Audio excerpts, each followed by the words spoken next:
बिस्मिल्लाहिर्रहमानिर्रहीम। आज इस वीडियो के अंदर बहुत ही इंपॉर्टेंट क्वेश्चन के बारे में बात करेंगे कि जिनको स्टूडेंट्स लेके बहुत कंफ्यूज रहते हैं। ये क्वेश्चन फर्स्ट ईयर इंग्लिश के पेपर में भी पूछा जाता है, बीए के पेपर में भी, बीए पार्ट 1 में पूछा जाता है और एमए और बीएससी इंग्लिश में भी ये क्वेश्चन आते हैं जिनको लेके स्टूडेंट्स अक्सर सॉल्व होते हैं। तो उनको आज मैं बताऊँगा किस तरह आपने इस क्वेश्चन को सॉल्व करना है। तो पहले आप क्वेश्चन को समझ लें कि क्वेश्चन क्या है। क्वेश्चन में लिखा गया है explain these line with reference to the context. इसमें आपने क्या करना होता है, एक्सप्लेन भी करना होता है, रेफरेंस भी लिखना होता है, कॉन्टेक्स्ट भी लिखना होता है। तीन चीज़ें हैं जो आपने इस क्वेश्चन के अंदर अटेम्प्ट करनी है, ये लिखनी है। तीन चीज़ें फिर रिपीट करता हूँ। एक्सप्लेन करना होता है इन लाइनों को, यानी एक्सप्लेनेशन लिखनी होती है, उसके बाद रेफरेंस लिखना होता है और उसके बाद कॉन्टेक्स्ट लिखना होता है। तो चलते हैं, मैं बताता हूँ किस तरह इसको अटेम्प्ट करना है। सबसे पहले हम लिखेंगे रेफरेंस। तो रेफरेंस में क्या आता है, these line have been extracted from the poem. जो पोएम से ये ली गई है, जिस तरह के अगर रेन को लिया जाए तो द रेन लिखेंगे और बाय उसके पोइट का नाम लिखना है आपने। और याद रहे कि आपने जो लाइंस हैं उनके पोइट और उसकी पोएम का नाम आपको ज़रूर आना चाहिए, अदरवाइज आपका क्वेश्चन अटेम्प्ट किया हुआ अच्छा कंसीडर नहीं होगा। तो इसमें आपने रेफरेंस लिखना है। ये जो these line have been extracted है, ये मैंने एक एग्जाम्पल के तौर पर दी है।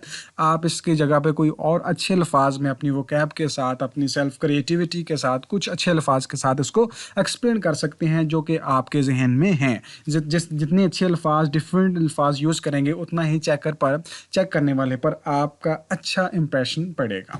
दूसरे नंबर पर हमने अटेम्प्ट करना होता है कॉन्टेक्स्ट। कॉन्टेक्स्ट के अंदर क्या लिखना है, आपने कॉन्टेक्स्ट के अंदर उस लाइन को, उन लाइन को जो दी गई हैं, आपने उनको एक्सप्लेन करने नहीं बैठ जाना, बल्कि आपने उनके अंदर उसकी ब्रीफ समरी और central idea of the poem, आपने उस पोएम का जो सेंट्रल आइडिया या ब्रीफ समरी जो है, मीन्स के ओवरऑल जो पोइट ने या पोइटस ने इस पोएम के अंदर कुछ चीज़ों पे, अगर कोई किसी चीज़ की तारीफ़ की है या किसी चीज़ पर क्रिटिसाइज़ किया है या किसी इशू पर कोई बात की है, तो ओवरऑल जो आपने इससे जो समझे हैं या पोइट का मैसेज है या थीम है, वो आपने इस पे जो है ना वो थ्रू लाइट करना है, उसको एक्सप्लेन करना है। ओवरऑल समरी लिखनी है इस पूरी पोएम की, कि पूरी पोएम के अंदर पोइट ने हमें क्या कहने की कोशिश की है। इस तरह कॉन्टेक्स्ट होगा 5-6 लाइन्स का। उसके बाद एक्सप्लेनेशन है। तो एक्सप्लेनेशन के आपके अंदर, इसके अंदर जो है ना वो आपने कोई कॉपी पेस्ट नहीं करना, कहीं से क्रैम नहीं करना, बल्कि आपने खुद अपने आप से एक्सप्लेनेशन खुद करने को कहते हैं। मीन्स कि आपने खुद एक्सप्लेनेशन करनी है। मीन्स कि जैसे देखते हैं योर पॉइंट ऑफ व्यूज है, critical notes on the whole है। इसमें पोएम पढ़ने के बाद आपको आपके जहन में क्या ख्याल आता है, क्या पोइट ने जो बात कही है कि वो सही है या नहीं कही सही है, या आप इस पोएम से क्या समझे हैं, या पोइट ने इस पोएम के अंदर जो कहा है वो क्या है। इस तरह जो भी आपको इस पोएम से समझ आई है, आपने अपने अल्फाज में जो है ना वो एक्सप्लेनेशन लिखनी है।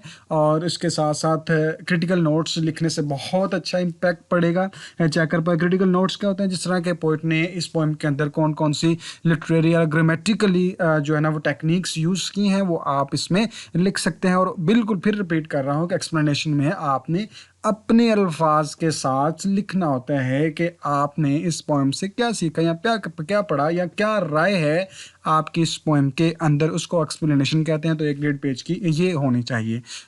Thanks for watching. उम्मीद है कि आपको अच्छी लगी होगी और समझ भी आई होगी। फिर भी अगर कोई आपका क्वेश्चन है तो आप मुझसे पूछ सकते हैं। अल्लाह हाफिज़।